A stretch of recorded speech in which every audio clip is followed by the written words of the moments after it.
Assalamualaikum warahmatullahi wabarakatuh. Halo rekan-rekan sekalian, bertemu lagi dengan saya Ati Budi Parianti, Sarjana Pendidikan Magister Manajemen. Nah, pada kesempatan kali ini saya akan membersamai rekan-rekan sekalian dalam materi pengujian hipotesis deskriptif satu sampel. Oke. Nah, apa sih sebenarnya pengujian satu sampel itu? Nah, pengujian satu sampel adalah pengujian yang digunakan untuk mengetahui apakah rata-rata satu sampel itu berbeda atau sama dengan nilai tertentu. Seperti itu ya. Ini digunakan saat data itu skalanya interval atau rasio. Nah, jenis data lain itu kalau misalkan nominal itu ada binominal test, t-square. Kalau ordinal bisa pakai run test. Tapi kalau datanya adalah skala interval atau rasio maka digunakan t-test satu sampel atau dikenal dengan uji T satu sampel. Lalu bagaimana langkah-langkah uji T satu sampel? Langkah pertama kita perlu menulis hipotesis 0 dan hipotesis 1-nya dalam bentuk kalimat. Yang kedua, kita perlu menulis dalam bentuk statistiknya. Yang ketiga, kita perlu menghitung T-hitung. Yang keempat, kita perlu menentukan taraf signifikansi. Yang kelima, kita perlu mencari T-tabel dengan ketentuan. Setelah taraf signifikansi ditemukan, kemudian kita menentukan DK-nya, yaitu N dikurang 1, dan selanjutnya kita menentukan uji dua pihak kiri atau pihak kanan ya, tergantung hipotesisnya, dan juga menggunakan tabel T untuk diperoleh nilai T-tabel. Langkah keenam adalah kita perlu menentukan kriteria pengujian. Langkah 7 kita perlu membandingkan T-hitung dengan T-tabel, dan yang terakhir adalah membuat kesimpulan. Agar tidak bingung, kita langsung ke contoh saja. Nah, contoh pertama nih, kita menyusun hipotesis dalam kalimat. Contohnya, pimpinan akademik menyatakan bahwa waktu pelayanan pembuatan surat beasiswa adalah 3 hari. Maka hipotesis 0-nya adalah waktu pelayanan itu 3 hari, sedangkan hipotesis 1-nya waktu pelayanan tidak sama dengan 3 hari. Lalu kita susun hipotesis dalam notasi statistiknya ya. Seperti ini. Lalu langkah ketiga kita perlu menghitung T-hitung dengan menggunakan rumus. Ya, dengan menggunakan rumus. Berdasarkan data di atas dapat diketahui bahwa N sama dengan 30 hari dan U-nya adalah 3 hari dengan harga X. Rata-ratanya bisa dihitung dari 3 plus 3 plus 3 titik-titik plus 5 per 30, yaitu 141 dibagi 30 sama dengan 4,7 ya. Nah, ini dia harga S ini dapat dihitung melalui rumus.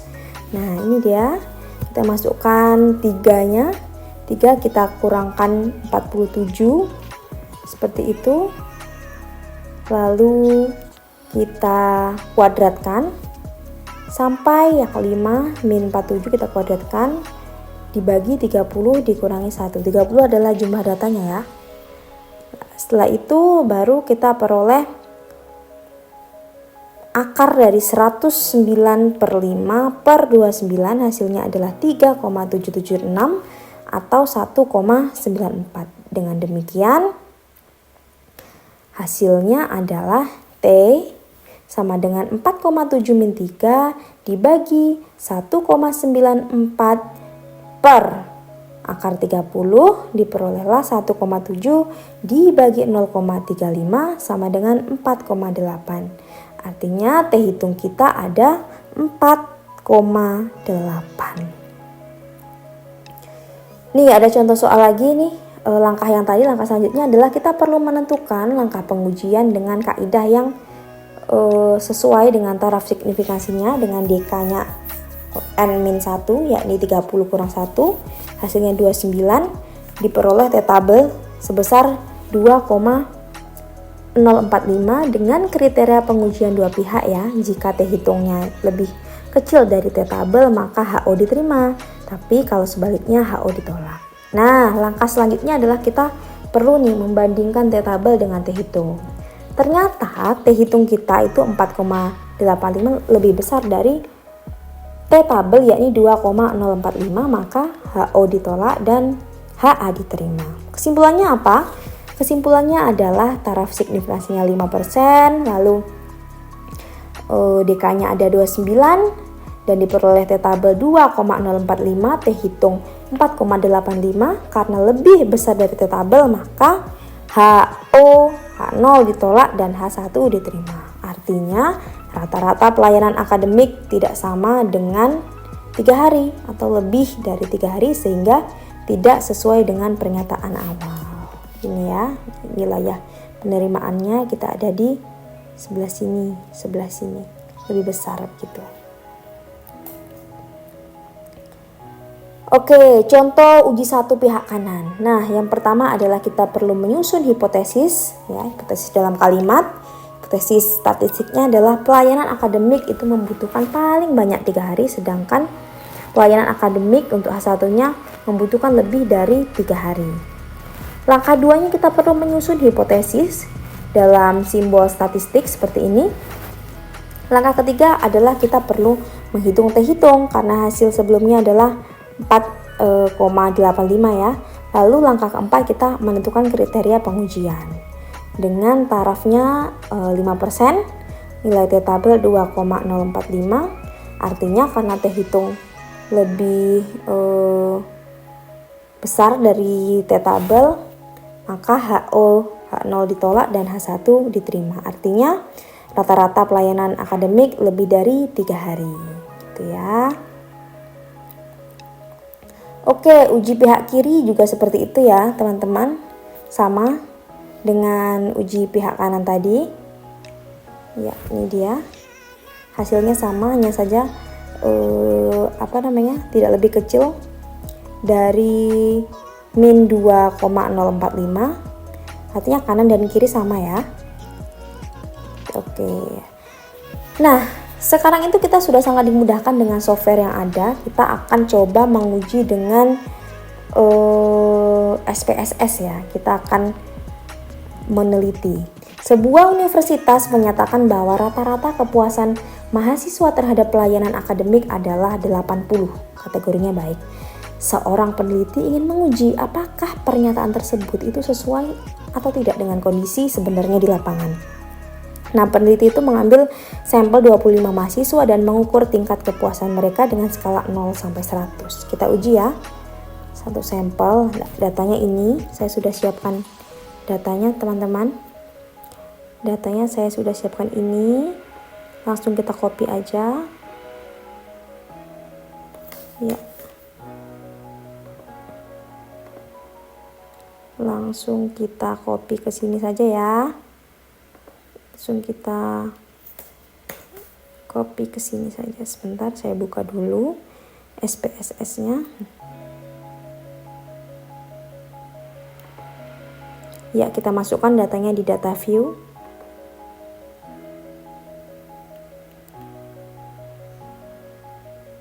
Oke, sebentar. Oke, kita masukkan saja, kita Ctrl V.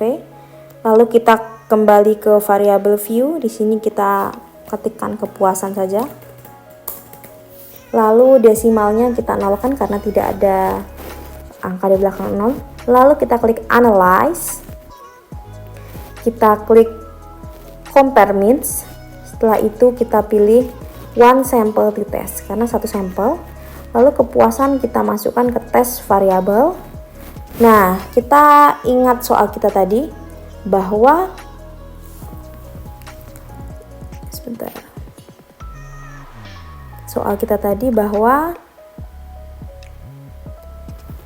rata-rata kepuasannya adalah 80. Sehingga angka 80 kita masukkan ke dalam sini. Tes value-nya kita klik 80. Oke, kita masukkan 80. Lalu kita klik oke. Nah, di sini akan muncul teman-teman sini akan muncul output kita. Di sini ada ya, ada min-nya, ada rata-ratanya, lalu ada T-nya, ada signifikansinya, ada DF-nya ya. Oke, kita kembali lagi. Oke. Kita kembali lagi membaca output. Nah, ini dia outputnya ya, lebih jelas. Oke. Hasil yang diperoleh adalah T hitung 0,118 dengan DF-nya adalah 25, signifikansinya adalah 0,907 ya. Nah, dengan test value-nya adalah 80. Nah, kalau dilihat dari nilai signifikansi, maka nilai signifikansi 0,907 ini lebih besar dari 0,05. Sehingga apa? Sehingga HO diterima dan H1-nya ditolak, begitu ya. Sehingga kesimpulannya adalah tidak terdapat perbedaan yang signifikan antara rata-rata kepuasan mahasiswa dengan nilai pembanding 80. Artinya tingkat kepuasan mahasiswa secara statistik itu dianggap sama dengan 80, sama halnya dengan kategori yang sudah ditetapkan sebelumnya. Oke, baiklah rekan-rekan semua, sudah selesai materi kita di materi uji satu sampel ya. Uji tes. Untuk itu di sini saya sediakan kuis atau latihan, silahkan dikerjakan dengan seksama dan mandiri. Terima kasih, kurang dan lebihnya saya mohon maaf. Wassalamualaikum warahmatullahi wabarakatuh.